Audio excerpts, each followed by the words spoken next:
नमस्कार मंडळी, तुमचं स्वागत आहे आपल्या स्वयंपाकघरात. कधी-कधी आपण खूप घाईत असतो किंवा कामासाठी आपल्याला बाहेर जायचं असतं, पण त्यासोबतच आपल्या फॅमिलीसाठी आपल्याला जेवणसुद्धा बनवून जायचं असतं आणि तेव्हा तर आपण विचार करतो की काहीतरी झटपट होणारच बनवावं आणि तसं मी सुद्धा विचार केलेला, पण त्या विचाराचं काहीतरी उलटंच झालं आणि काय झालं ते पुढे जाऊन तुम्हाला सांगतेच आहे. आणि आज मी तुम्हाला ना झटपट होणारी कोलंबीची रेसिपी करून दाखवणार आहे. आणि मी कधी पण घाईत असली ना की तेव्हा मी अशाच पद्धतीने कोलंबीचं कालवण बनवते. अगदी सोपी रेसिपी आणि चवीला पण एकदम भारी बनून तयार होते.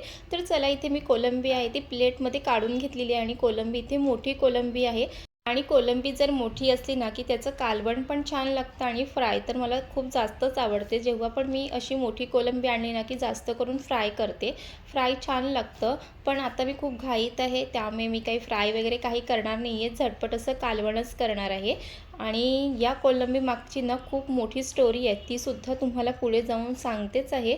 सर्वात आधी तर हे एक मोठं काम म्हणजे कोलंबी आणल्या तर ती साफ करून घेणं तितकंही गरजेचंच आहे. आणि आणि कोलंबी साफ करायला तर थोडासा वेळ जातोच, कारण त्यातला जो धागा आहे तो सुद्धा काढायचा असतो. जर तो नाही काढला तर मग पोटात दुखणं वगैरे असा त्रास होतो. त्यामुळे कितीही घाईत असले तरी पण हा काळा धागा काढायचाच आहे. आणि मग काय, इथे सर्व जे कोलंबी आहे त्यातला मला धागासुद्धा काढायचं होतं आणि हे सर्व करत करत त्यामध्ये पण थोडासा वेळ गेला. आणि मग काय, पटापट कोळंबी साफ करायला घेतली. आणि या कोलंबीमधली सर्व कोलंबी मी सालासकट साफ करणार नव्हती, कारण मला साल भरलेली कोलंबी कालवणातला खायला जास्त आवडते.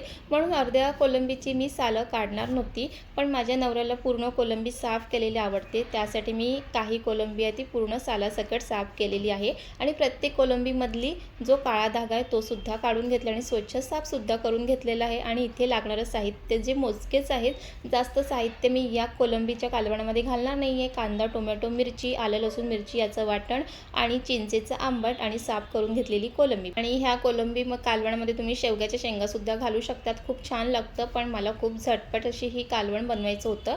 पटकन गॅसवरती कढई ठेवली, त्यामध्ये तेल घातलं. तेल व्यवस्थित गरम झालं की मग कांदा छान परतून घेणार आहे आणि इथे मी कांदा उभा चिरून घातलेला आहे. आणि या कोलंबी मागची तुम्हाला स्टोरी सांगते. मला कामासाठी बाहेर जायचं होतं, म्हणून मी सकाळी उठून सगळं घर वगैरे आवरलं आणि म्हटलं झटपट असंच काहीतरी जेवणामध्ये बनवते, म्हणून माझं काहीतरी वेगळं होतं बनवण्याचा प्लॅन. पण नवऱ्याला मार्केटला जाताना कोलंबी दिसली आणि मग काय, इतकी मोठी कोलंबी दिसली आणि माझा नवरा कोलंबी घेणार नाही असं होणारच नाही, कारण त्याला कोलंबी खायला खूप जास्त आवडते. आणि मग काय, मला फोन केला, मी येताना कोलंबी घेऊन येते, त्याचं काहीतरी बनव. आणि आधीच मला खूप घाई होती आणि त्यात कोलंबी बनवायचं म्हणजे खूप मोठं काम होतं, कारण कोलंबी आणल्यानंतर ती साफ करणं पण तितकंच गरजेचं आहे. मग काय, नवऱ्याने म्हटले तर काय कोलंबीचं काहीतरी बनवावंच लागेल. आणि मग काय, कोलंबी पटकन साफ करायला घेतली आणि म्हटलं मी काही आता त्याचं बिर्याणी वगैरे असं काही बनवणार नाही, झटपट असं कालवणच बनवणार आहे. कांदा इथे व्यवस्थित परतून झाल्यानंतर त्यामध्ये आलं लसूण मिरची याचं वाटण घातलं, ते सुद्धा छान परतून घेतलं. आणि त्यानंतर मग त्यामध्ये टोमॅटो आणि हिरव्या मिरच्या घातलेल्या आहेत, ते सुद्धा छान परतून घेतलं. आणि त्यानंतर मग त्यामध्ये चवीप्रमाणे मीठ, हळद, घरगुती मसाला, काश्मीरी मसाला हे सर्व टाकून घेतलं. आता ते छान मसाले मिक्स करून घ्यायचं आहे. आणि ते छान मिक्स करून घेतल्यानंतर मग त्यामध्ये कोलंबी घालून घेणार आहे. जर तुम्हाला ह्या कोलंबीसोबत शेवग्याच्या शेंगा, बटाटा, वांगं हे सुद्धा घालायचं असेल तर ते सुद्धा घालू शकतात, कारण इथे मी नाही घातलं, कारण आधीच खूप घाईत आहे आणि कधी कधी ना बटाटा शिजायला पण जास्त वेळ घेतो आणि तितकं काही मला वेळ नव्हतं, म्हणून मी म्हटलं की फक्त कोळंबीचंच कालवण करायचं, त्यामध्ये काहीच घालायचं नाही. आणि ह्या पद्धतीने पण कोलंबीचं कालवण केलेलं खूप छान लागतं.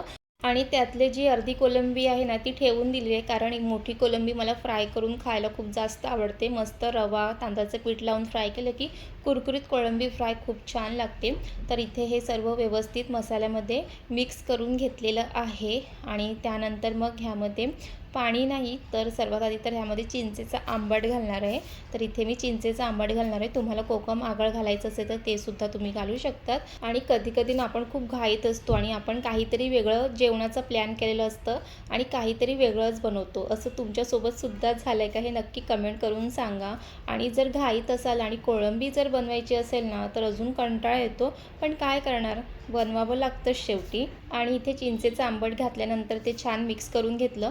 झाकून एक 5 मिनिटाची वाफ काढून घ्यायची आहे. इथे 5 मिनिटं झालेले आहे. परत एकदा छान मिक्स करून घेणार आहे. इथे तुम्ही पाहू शकता की कोळंबीच्या कालवणाला खूप छान अशी उकळ आलेली आहे आणि इथे खरंच खूप छान लागतं अशा पद्धतीने. आणि ह्यामध्ये मी सालासकट जे कोळंबी टाकलं आहे ना, ते खाताना ना तो रस खूप छान लागतो कालवणातला, म्हणून मी त्यामध्ये सालासकट काही कोळंबीचे टाकलेले आहेत. त्यानंतर मला कालवणामध्ये जितकं रस्सा पाहिजे त्याप्रमाणे त्यामध्ये पाणी टाकून घेतलं आणि परत एक 5 मिनिटाची छान अशी उकळ काढून घेणार आहे. आणि मी बाहेर कोणत्या कामासाठी जाणार होते ते सुद्धा मी तुम्हाला सांगणारच आहे, कारण ते कामसुद्धा खूप इम्पॉर्टंट आहे आणि तुमच्यासोबत तर ते शेअर नक्कीच केलंच पाहिजे.